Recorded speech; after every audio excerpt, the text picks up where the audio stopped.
Hey, it's Alysha and Fredo with the Sporting Tribune report, and it is a busy Friday morning. Let's start with the obvious. Fredo, the Raiders, the Chargers. What was that last night? I mean, it was one of the most disappointing performances by a Chargers team in franchise history. I mean, they allowed the most points in franchise history, and the Raiders scored the most points in franchise history. So it lets you know that the game was just not going in the Chargers' way, and it has not been going all season long, Alicia. I mean, this is something that we've talked about throughout the season. Seeing the Chargers being, at the top of the league, and, top five favorites to possibly make a Super Bowl appearance, let alone being, now 5-9 through the first 14 games of the season. So it is it's sad and it's devastating for Charger Nation, but I'm sure they would be more excited once they hear the news that Brandon Staley will be let go for all coaching duties for the Adelaide Chargers. Wow. So, a lot of Chargers fans have been waiting for that. Do you think that that was the game that was the, straw that broke the camel's back? Not to be so cliche, but No, I mean it has to be because a type of performance like the Chargers had last night, it's something that it was so rare to see. I've seen a lot of the Charger games ever since they did join the city of Los Angeles about 6 years ago, and I haven't really seen a team like this that just kind of gave up. Very interesting note though, Alicia. A few weeks ago, the Chargers were hosting the Baltimore Ravens at SoFi Stadium for Sunday Night Football. I was there catching the amazing game, but Brandon Staley said one interesting thing right after the game during the press conference. He was asked, "Hey, do you believe you lost this locker room?" He's like, "No. If I were to lose this locker room, that would have meant that we had got blown out." And he's talking about that game against Baltimore at home where they lost by one score. And he's like, "We would have been blown out. We lost by one score, so I have not lost the locker room. If I were to lose it, we would get blown out." What happened last night? They got blown out. Like they were nowhere near. I mean, at one point it was 42-0 at halftime. He lost the locker room at this point. And he was asked after the game, "Do you feel you will be the coach?" I believe so. We don't know what's going to happen at this point. So I can hear it in his voice. I've seen a lot of Brandon Staley talking to the media and just listening to the way he was talking after the game.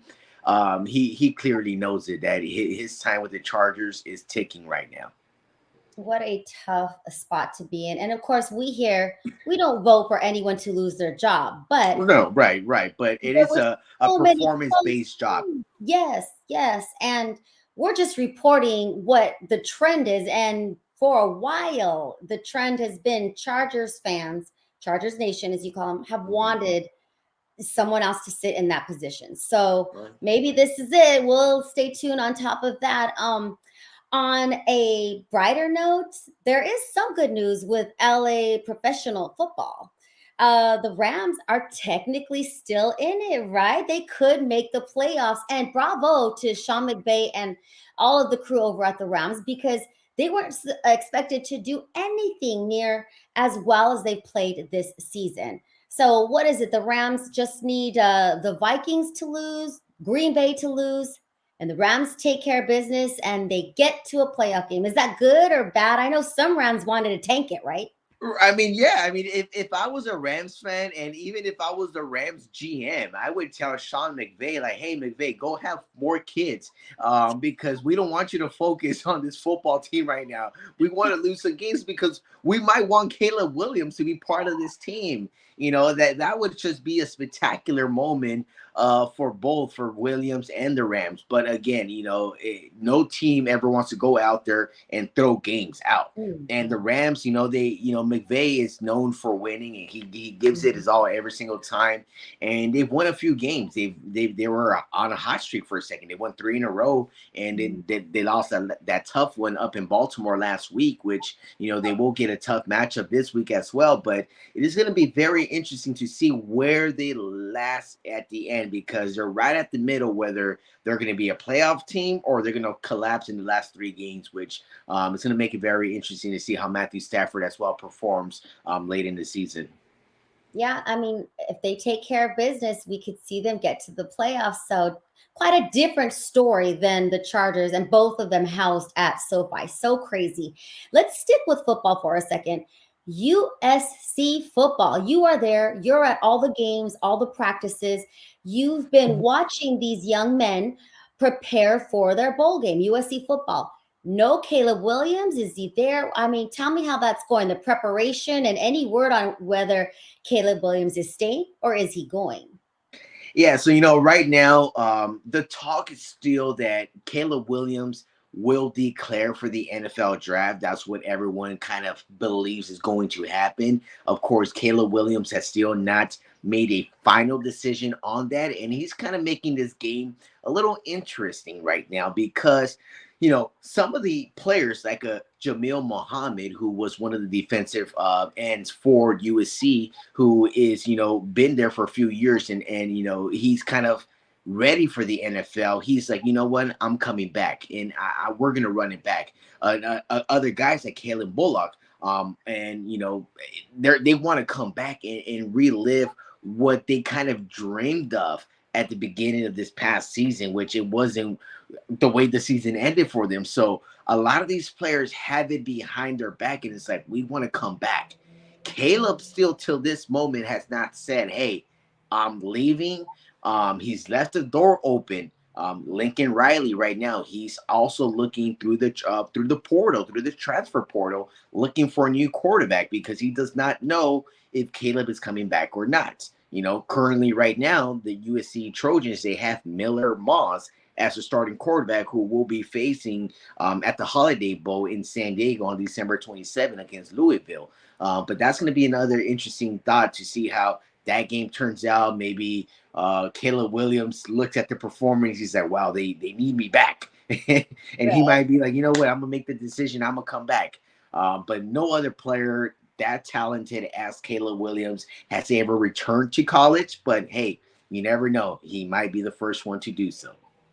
And of course, USC football fans would lose their minds, but I feel like a lot of fans are preparing for Caleb to leave. Right. So that's also interesting. Where will he land? And let's stick with USC. One of the most inspiring stories so far this year, Bronny James returning to the lineup for USC men's basketball. You were there. You're Yes. at all of those games as well. Can you give me any updates on Bronny and the football? I mean, and the basketball program.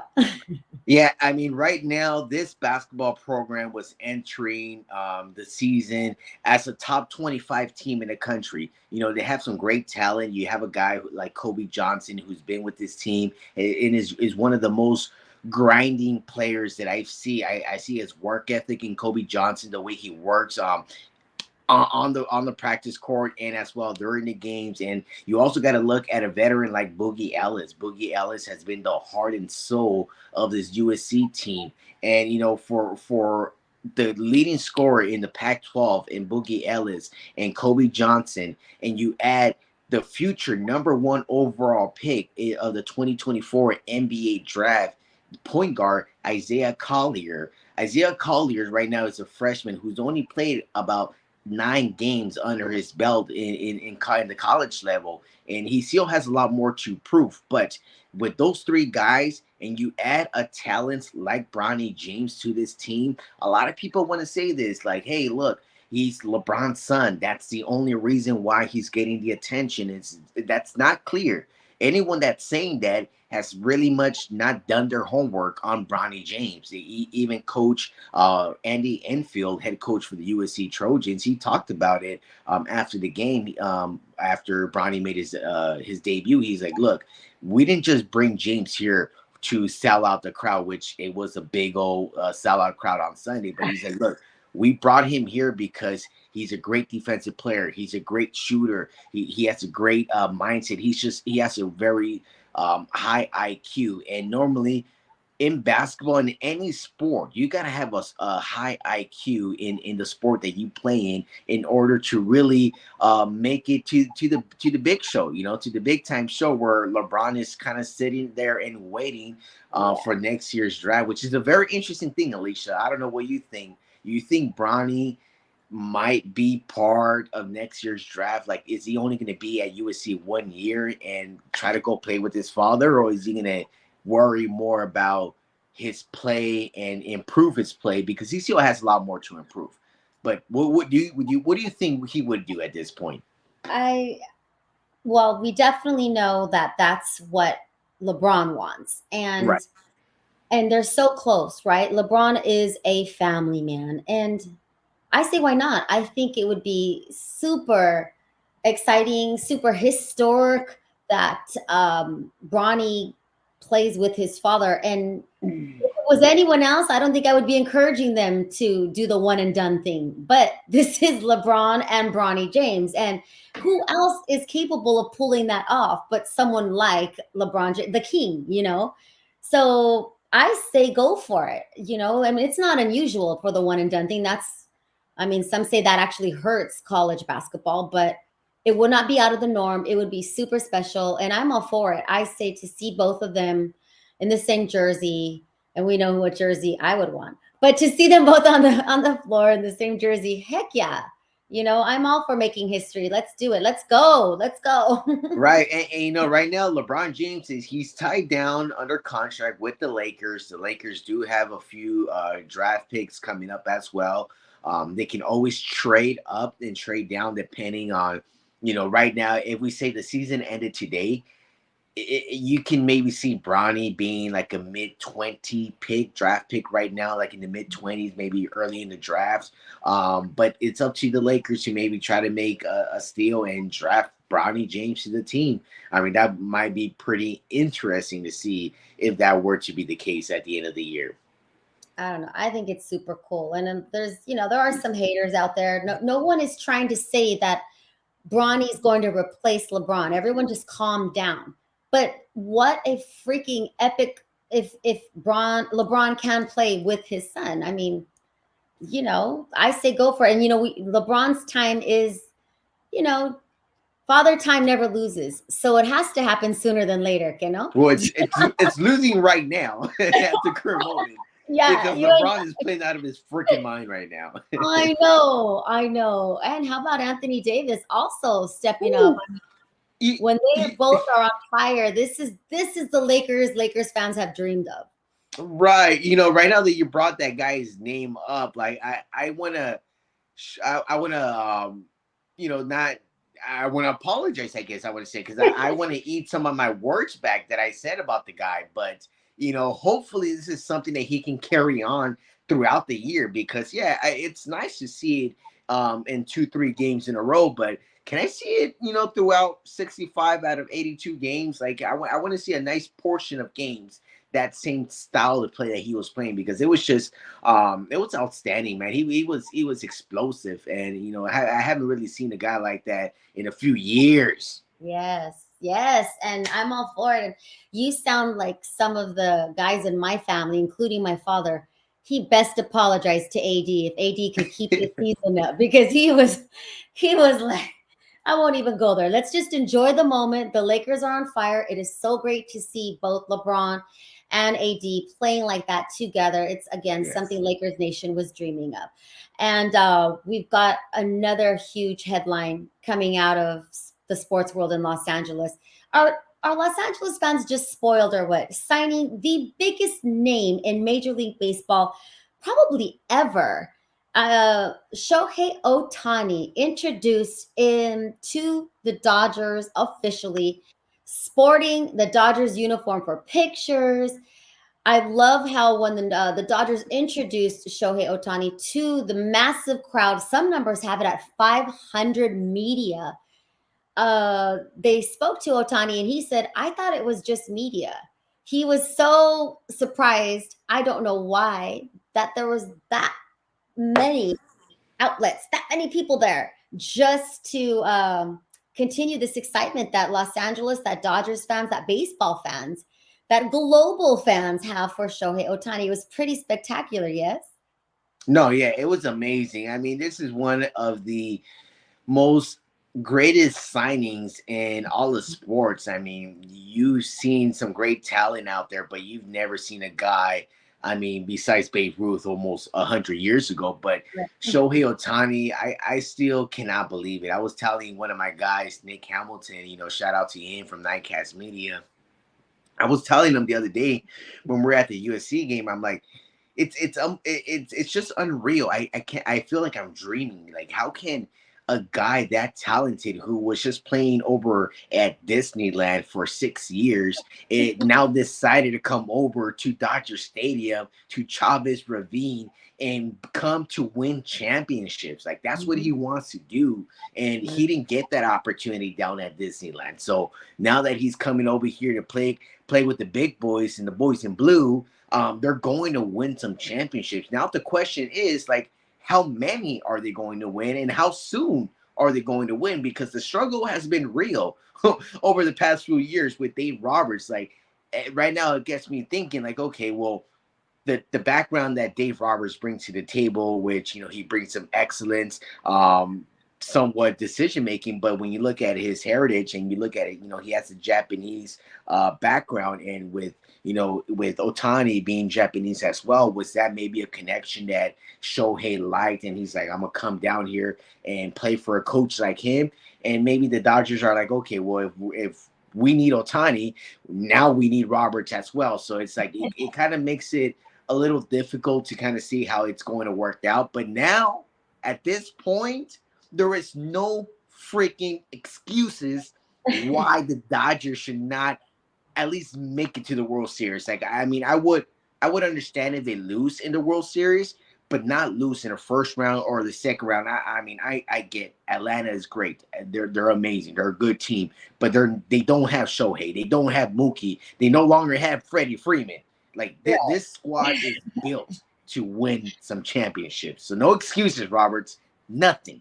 I love it. No excuses. We're gonna make you a shirt. No excuses. I Perfect. I do appreciate that Otani did include Dave Roberts in 5 names that he gave to the media outlets at the press conference. Dave Roberts was one of them. He included him with, Andrew Friedman and ownership. But I like that he included Dave Roberts, and I like that. I just want to see the Dodgers get over that hump. And Mhm. someone like Otani and his style of play can really elevate the already outstanding players that the Dodgers have that just somehow disappear in the postseason. So maybe this is the remedy. Otani is the remedy for the postseason because the Dodgers win. Dave Roberts knows how to win. Again, it's during the regular season. I mean, they So won what 106 games this past year. it's what 9 out of 10 seasons that are 100 games. I mean, you know It's I'm gathering it ridiculous. all together because as a Dodger fan, we are just spoiled. We're used to winning, bottom line. Hmm. But it's that postseason that escapes the Dodgers. 2020, so grateful for it, but there's a lot of haters out there. So I like that some of the headlines coming out of Otani's press conference, you brought it up. The reason he chose the Dodgers, he confirmed, is the Dodgers' desire to win. And one of the quotes that I was kind of surprised hearing is that the Dodgers, they consider the last 10 years a failure. And I was very surprised, but also that kind of warmed my heart. Dodger fans are like, well, okay, so they really want to win. They don't just want to make the money. They don't just want to charge $30 for micheladas. They want to win the ring. So that's why they went so hard for Otani. Another headline: Otani and his camp have confirmed that Otani's second surgery was not Tommy John, his UCL surgery. So that's good to know. And I like some of the questions that were, trying to figure out, was he using that, withholding that surgery for a bargaining chip or whatnot? But I think the biggest headline to come out of Otani's press conference: what's the name of your dog? It was so funny how everybody was, and then there's like they doubled down on it. Well, what is the name of your dog? So we all now know it is Decoy. Um, is it Dakopen in Japanese? Yeah, I should something have like wrote it that. But I down. guess in I should have wrote it down. American is decoy. But yeah, and so Otani is a dog lover, which I'm all for that. So welcome to Los Angeles, Shohei Ohtani, Showtime, and the city is on fire. They're excited for Ohtani, best-selling jersey already. Haven't seen him, hit. So opening days in Korea, we have that to look forward to, Yes, and and I guess the time is going to be. I think I saw it's like 3:30 a.m. in Los Angeles. So it's yeah. going to be a pretty early night for a lot of LA people, and I hope all these LA bars are going to be open and restaurants, and hopefully Dodger Stadium puts up something special. I mean, it's just going to be a special night to finally see Shohei make his debut there. Yeah, and he does expect to play at spring training, which will be awesome. So those of us who attend spring training, be ready to pay more than you've ever paid before for those tickets. Oh my lord, not ready for that. Especially when you mention those micheladas for like $30. Like, come on, man. It's like sooner than later, these drinks are just going to be ridiculous. Pretty ridiculous. If the fans were to stop paying, they might stop raising prices. But the Dodgers, the stadium, they raise the prices every year, whether or not they get Otani. Yeah. So it is what it is. It's about the experience. And now, Right. I've always said this about going to Dodger games. It's about the experience. With Shohei Ohtani in the lineup, it is, I mean, 100 times even more an experience. I already have my friends over in Hawaii, my Japanese, my Hapa friends. They are so excited to come see a Dodger game. I mean, Ohtani is just, He's I blowing it up, man. He's blowing it up. like, It's crazy how technology nowadays, social media, and lets you be well known all over the world. And and that's how big of a guy like Shohei Ohtani is. Like you compare him to Lionel Messi or Christian yeah, Ronaldo and those guys, and Mbappe, and it's like he's that big. And in baseball, he's the highest paid player, and he most likely will be the highest paid player for quite some time. Because I don't think no other player will reach 700. I mean, we barely reach 500, let alone 600. I mean, if we get another guy like this that can pitch and hit, just like him, MVP caliber player. I mean, till then there'll be a 700 player, but not now. Special man. and do you hear some of those haters out there, even our colleagues out here that kind of poo-poo the contract and the deferring? And I'm just like, it's been Look, confirmed that other teams were willing to pay that, but because they didn't get him, now I mean, the Dodgers are the villains now, and I'm fine with that. no, it's. I mean, it's a deal that it works out best for both parties. It's not something that the Dodgers bent his hand and be like, "No, you got to do this in order to sign with this." No, like the Dodgers have the money. They would pay that Yeah, money if he were to exactly. request it, But Yeah, he said, "Hey, I want to make sure I give you guys some flexibility to yeah, sign other players." Why? Because at the end of the day, he cares about winning. yeah, And the most interesting part of it all is that clause that he put that if Andrew Friedman or or Caston is not part of this team, like he has an opt out in his contract. Like he knows that Friedman is all about winning, and as long as Friedman is there, he's more than happy to be playing for the LA Dodgers. So that's a good thing. yeah. That's certainly job security for one of the owners of the ownership, Walters. But yeah, it's all good. I'm just excited that he's here, and we saw what a great spectacle that was. And last thing I'll leave you with: Otani has been in Southern California for 6 years, and yet he's introduced like he just got here. It's that kind of vibe. Like, oh, no, no, no, no, he was down there, like you called it Disneyland earlier, but this press conference was like, no, no, no, no. Now he's here. Don't you get that Right. feeling? Right. No, because it's now like it's a little more serious. It's a little more serious now. It's like, yeah, you were out there having fun. You were kicking back with Mickey Mouse and Donald Duck, but now hey, it's time to come play with the guys that play every single day, like Mookie Betts and Freddie Freeman. And no disrespect to Mike Trout, because Mike Trout was kind of left by himself out there now, and that organization is just a little. I don't want to say certain things, but I mean, yeah, they just got a new manager in Ron Washington, who he has some great experience. He has a great resume, but Ron Washington is not enough to keep Shohei Ohtani in Anaheim. So it's a good thing to have him out here. It's gonna be an excitement coming in spring training time. But hey, at the end of the day, it's all about winning championships. So let's see how quick they can get to that.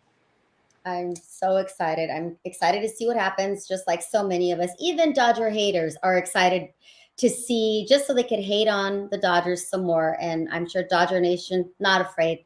Um, I will say the cries for Artie Moreno to sell the Angels have gotten a little louder again. So we'll see what happens with that as well. But the value of the team just shrunk for him, because when he had the opportunity to sell that team with Otani on the roster, was worth like at least $500,000. And now he kind of lost some leverage there. But I hope nothing but the best for them. Hopefully, because they are a SoCal team, it'll be amazing to have the Angels be great and the Dodgers to be great and possibly get a freeway World Series or whatnot. But at the end of the day, it starts from the top, and once that top gets fixed, then they'll start winning some games. Yeah, and I don't feel sorry for Artie Moreno. I mean, as the sole owner of the Angels, losing some of the millions that he was going to get, he's still going to be okay. So Mhm. not worried. And any when you can own a team, you know how that goes. It was fun hanging out with you this morning. I can't wait to see what happens the rest of this weekend. Lots to look forward to. And thank you all for checking out the Sporting Tribune Report with myself and Fredo. Make sure you follow us, like us, tell your friends, and you can find us at all of the places you get your podcasts. Bye, Fredo. Have a good Adios. Good one.